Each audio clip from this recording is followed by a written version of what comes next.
Hello Foundations class.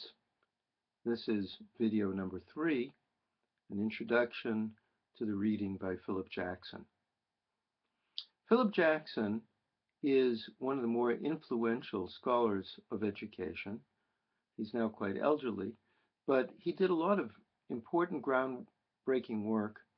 In fact, Jackson's early book called Life in Classrooms was really, I would say, one of the very first, if not the first, attempt to bring anthropological insights into looking at classrooms. He sat in classrooms and observed and saw what was going on, and his entire career has been very much focused on what he called the practice of teaching. That's the title of an anthology of his articles. The article that you're reading for this unit about the mimetic and the transformative is one of his more influential articles. And because of its relevance to Jewish education, we've always taught it here at JTS. And I think it's been very helpful for students as a kind of guidepost to the way they may think about education and Jewish education and its goals. This is a focus on what happens in teaching. And quite deliberately, Jackson has created two opposing notions: the mimetic tradition in education and the transformative tradition in education. These seem to be diametrically opposed. And Jackson is very aware of the fact that it's rare to see pure examples of either type. Most teaching involves some kind of combination of these two approaches.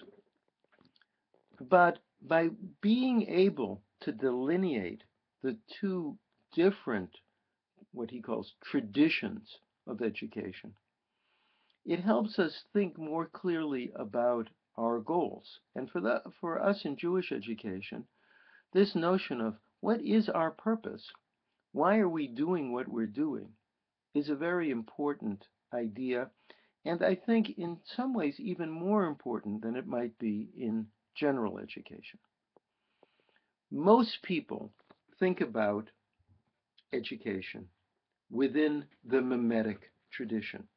And I think it's fair to say that if you go back into the early history of Judaism, the rabbinic tradition, that a great deal of the rabbinic tradition is interested in this notion of mimetic. Namely, you have a culture, we call it Torah, and you want to hand that culture on to the next generation.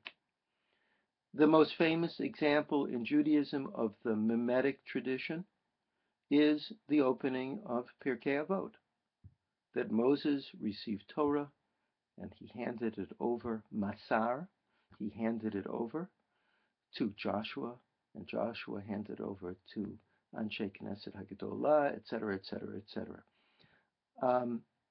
We call tradition the Misorah. The Misorah is, or Misoret, means, it comes from the verb masar, to hand over. The mimetic tradition says there is an item, almost like an object, and education is me handing that over to the next person. Now, this raises some interesting questions for us.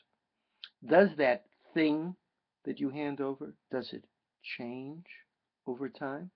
Or is it like my grandfather's watch, which I hand over to my son, and I hope my son will hand it over to his child, etc., etc. The watch doesn't change. It's the same watch. Our attitudes about the watch may change. We may say, hey, it's not a digital watch. Who cares about it? It's not so accurate. But the watch is a watch. Is tradition like that? Or does tradition itself change as we hand it over? So that's one of the challenges when we think about the mimetic tradition.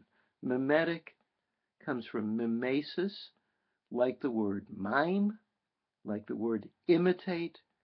It is what the teacher knows, the teacher wants the student to know. And I want to hand it over to you. And then he talks about the transformative tradition. And the transformative tradition is also part of our Jewish culture. Transformative is about not the handing over of information that can be replicated by the student, but instead the transformation of the student. It means I want you to change. I want you to grow. I want you to be a better person. This is not entirely knowledge free. Obviously, there's knowledge that's involved in this.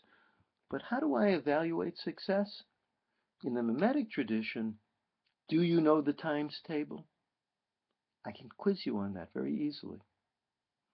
But in the transformative tradition, are you a different person? Are you a better person? Are you a deeper person? Are you a more observant person?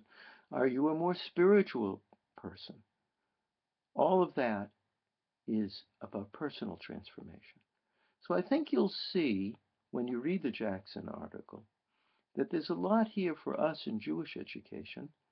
And as you read it, once again, keep in mind the ways that may be relevant to our enterprise. And then, of course, take a look on our website and link up to the discussion board for the exercises for Unit 2. Thanks very much.